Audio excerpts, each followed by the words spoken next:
बिस्मिल्लाहिर्रहमानिर्रहीम, अस्सलामुअलैकुम। तमाम देखने वालों की खिदमत में एक बार फिर सैयद याह्या हुसैनी हाज़िर है। ओल्ड ट्रैफर्ड टेस्ट मैच का दूसरा दिन अपने अख्तिताम को पहुंचा है और 2 दिन के खेल के बाद किसी के वहमो गुमान में भी नहीं था कि इंग्लैंड की टीम जब दूसरे दिन का खेल अपने अख्तिताम को पहुंचेगा तो 4 विकेट गंवा चुकी होगी और स्कोर बोर्ड पर उसका स्कोर 100 रन्स भी नहीं होगा। ऐसा हुआ है।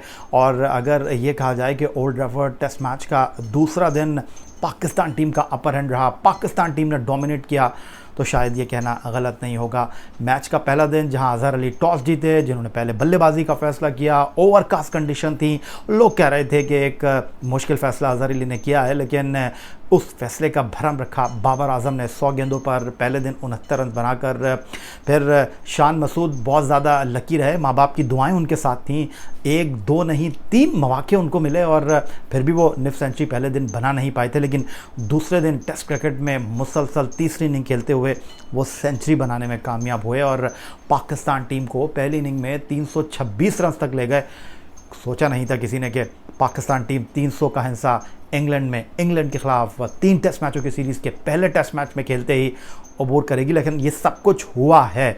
और पहले दिन जहां ख़राब रोशनी और बारिश के सबब खेल में खलल पड़ा था, खेल मुकम्मल तौर पर हो नहीं सका था, ऐसा कुछ नहीं हुआ। दूसरे दिन बॉलर्स भी गेंद करते हुए दिखाई दिए। पहले सेशन में तो अगर मैं ये कहूँ कि डोमिनेट किया इंग्लिश टीम ने, तो ये कहना गलत नहीं होगा। असद शफीक को आउट किया, पहले ही ओवर में जेम्स एंडरसन ने एक सॉफ्ट डिसमिसल कराई उस बाबर आजम की जिसकी सब तारीफ़ कर रहे थे, जिसको सब वर्ल्ड क्लास कह रहे थे, जिसको कह रहे थे सब के ये तो करेगा सेंचुरी, अब इसको रोकना आसान नहीं होगा। पहले ही ओवर में उन्होंने बाबर आजम की इनिंग को ये जा वो जा चलता कर दिया। फिर रिजवान आते ही एलबीडब्ल्यू हुए, जेम्स एंडरसन की गेंद पर अंपायर भी उनको आउट दे गए थे, लेकिन रिव्यू का फ़ायदा उठाया रिजवान ने और लगा कि गेंद उनके पहले बल्ले से और फिर उसके बाद पैट से लगी। रिजवान को ज़िंदगी मिली, लेकिन ये ज़िंदगी कुछ ज़्यादा बड़ी नहीं थी क्योंकि वो सिर्फ 9 रन तक महदूद रहे। फिर हुआ ये कि शादाब आए खेलने के लिए। इब्तिदा में तो ऐसा खेल रहे थे कि लगा कि कोई टेल एंडर बैटिंग कर रहा है, डर डर के खेल रहे थे, हाफ कॉक खेल रहे थे, लेकिन किस्मत उनके साथ थी। और पहले सेशन में जहां 3 विकेटें हासिल की इंग्लिश टीम ने, इंग्लिश बॉलर बहुत अच्छी लाइन और लेंथ के साथ बॉलिंग कर रहे थे। दूसरे सेशन में ना तो उनसे बॉल हो रही थी, ना वो रन्स रोक पा रहे थे और इसका पूरा फ़ायदा उठाया शादाब ने। और वो शान मसूद जो सूंघ सूंघ कर खेल रहे थे, एक एक रन के लिए वो लड़ रहे थे, एक एक रन के लिए वो इंतज़ार कर रहे थे। उन्होंने भी चौके मारे, छक्के भी मारे उन्होंने, और दोनों के दरमियान 6ठी विकेट पर 105 रन की शराकत ने मैच का जो तवाज़ुन ऐसा लग रहा था कि बहुत हद तक इंग्लैंड के हक़ में चला जाएगा, उसको पाकिस्तान के पलड़े में डालकर पाकिस्तान का पलड़ा जो था वो नीचे ले गए। लेकिन फिर अगर मैं ये कहूँ कि शादाब जिन्होंने 113 गेंदों पर 3 चौकों के साथ 45 रन की इनिंग खेली, मैं अब भी कुछ तहफ़्फ़ुज़ात रखता हूँ और अपनी इस बात पर कायम हूँ कि आपको एक प्रॉपर बैट्समैन के साथ जाना चाहिए था। एक तरफ इंग्लैंड की टीम 4 फास्ट बॉलर के साथ खेल रही थी और इस मैच का नतीजा कुछ भी हो, अब शादाब ने जब 45 किए, फिर 6ठी विकेट पर 105 रन की शान के साथ पार्टनरशिप की, तो कहीं ये लगेगा कि मिसबा ने बहुत ठीक किया है, मिसबा ने बिल्कुल दुरुस्त फैसला किया है और मिसबा ने जैसा सोचा वैसा करके दिया। अगर आपने ऑलराउंडर खिलाना है तो फिर आप वोकल होना, आप फिर धड़ल्ले से ये बात करें कि ये हमारा कॉम्बिनेशन है, आप डर कर फैसले नहीं करें। लेकिन आपने फवाद आलम को बिठाया। मैं फवाद आलम की पर्टिकुलरली यहाँ पर बात नहीं कर रहा, आप किसी और बैट्समैन को खिलाते। आपको प्रॉपर बैट्समैनों के साथ जाना चाहिए था, प्रॉपर बैटिंग लाइनअप के साथ जाना चाहिए था, क्योंकि आप जब 3 फास्ट बॉलर के साथ खेल रहे हैं, उनको आराम देने के लिए आपके पास यासर मौजूद हैं जो लंबे लंबे स्पेल कर सकते हैं। फिर बॉल डालने की अगर बात है तो कप्तान भी कर सकते हैं, शान भी कर सकते हैं, असद भी कर सकते हैं। तो यहाँ पर आपको ये सोचना चाहिए था। ऐसे फैसले आपके लिए वक्ती तौर पर तो शायद अच्छे हों, लेकिन लॉन्ग टर्म पॉलिसी में इसको कहूँगा नहीं। फिर जब पाकिस्तान टीम ने 326 किए पहली इनिंग्स में, तो आखिरी सेशन में बैटिंग करने के लिए इंग्लैंड की टीम आई और रोरे बर्न्स, जिन्होंने वेस्ट इंडीज़ के ख़िलाफ़ इसी मैदान पर कुछ दिन पहले दोनों इनिंग्स में 50 किए थे, उन्होंने चौका भी मारा, लेकिन फिर कुछ अनलकी रहे। शाहीन शाह अफरीदी की गेंद उनके पैड पर लगी, अंपायर ने उनको नॉट आउट करार दिया, लेकिन अजहर अली को जाने क्या हुआ, वो आए और उन्होंने रिव्यू में जाने का फ़ैसला किया और रिव्यू ने तो सब कुछ बदल दिया। वो किताब जो बंद थी अचानक खुल गई। विकेट के खाने में इंग्लैंड का पहला नंबर आ गया और पाकिस्तान टीम ने जो है वो एक ऐसे मरहले पर विकेट ली जिसके बाद वो कहते हैं ना कि खिड़कियाँ खुलने लगी। दरवाज़े खुलने लगे और थोड़ी देर के बाद पाकिस्तान को अब्बास ने ये के बाद दीगरे 2 कामयाबी दिलवा दी। एक मरहले पर छठे ओवर की तीसरी गेंद पर 12 रन पर जो इंग्लैंड की टीम थे वो सिबली, रोए बर्न्स और उनके सबसे मुतहर्रिक बैट्समैन, उनकी बैटिंग की जान, जी हाँ जनाब, उनसे महरूम हो गई। और फिर ऐसा लगा कि बेन स्टोक चले गए हैं तो इंग्लैंड के कैंप में खामोशी हो गई है। फिर पोप बैटिंग करने के लिए आए और खुला खेलते हैं पोप, और कप्तान बहुत सूंघ कर खेल रहे थे। वो तो शान मसूद से भी 2-4 हाथ आगे निकल गए। उन्होंने तो कसम खाई हुई थी कि मैं रन नहीं बनाऊंगा।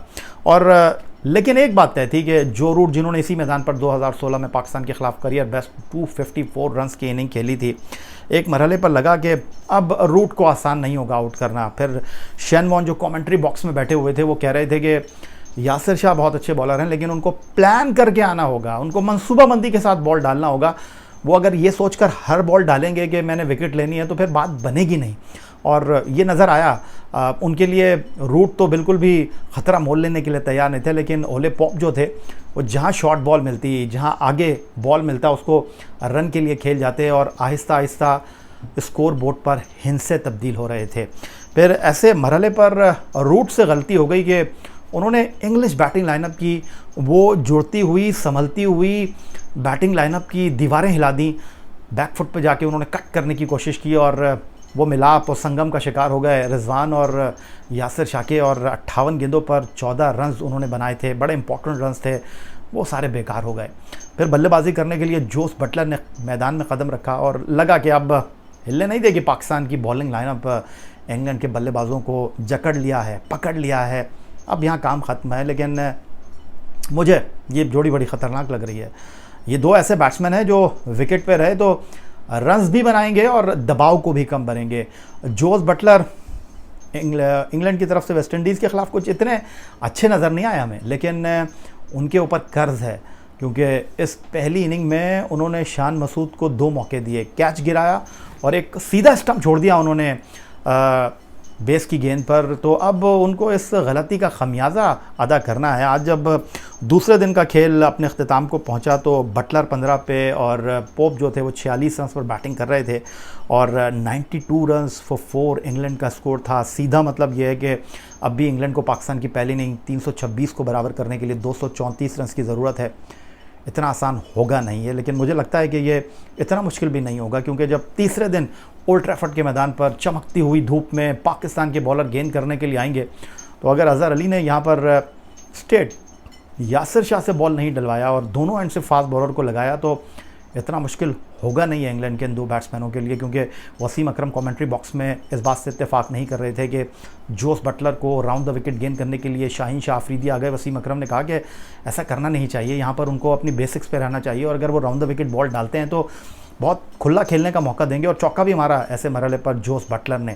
तो अब देखना ये है कि पाकिस्तान की टीम हाथ में आई हुई इस बाजी को ग्रैब करती है या ये मुट्ठी जो है वो बंद होने के बाद रेत की तरह पाकिस्तान के हाथ से फिसल जाती है। ये सब कुछ डिपेंड करेगा तीसरे दिन खेल के पहले सेशन में, क्योंकि बटलर और पोप दोनों ऐसे बल्लेबाज हैं जो कि इंग्लैंड की इस डूबती हुई नाव को किनारे लगाने की पूरी अहलियत रखते हैं। कुछ शान मसूद की बात कर लेते हैं, पाकिस्तान की बल्लेबाजी की शान बने वो। और हर कोई बात कर रहा था कि जनाब बाबर आजम ये हैं, बाबर आजम वो हैं, बाबर आजम ऐसा कर देंगे, बाबर आजम वर्ल्ड क्लास बन गए हैं और शान को कोई रेट नहीं कर रहा था। लेकिन शान ने बताया कि उनकी शान क्या है। पहले अगर मैं उनकी बात करूँ तो कराची में उन्होंने श्रीलंका के ख़िलाफ़ 135 किए, रावलपिंडी में उन्होंने बांग्लादेश के ख़िलाफ़ 100 रन किए और तीसरी मुसलसल इनिंग आज वो खेल रहे थे, बहुत शानदार खेले और सेंचुरी बनाने में वो कामयाब रहे। 156 रन की उन्होंने इनिंग खेली और टेस्ट क्रिकेट में वो मुसलसल तीसरी इनिंग्स में सेंचुरी बनाने में कामयाब हुए। और अगर मैं शान मसूद की बल्लेबाजी की बात करूँ तो 200 से ज़्यादा उन्होंने ऐसी गेंदें खेली जिस पर उन्होंने रन लेने की ज़हमत ही गवारा नहीं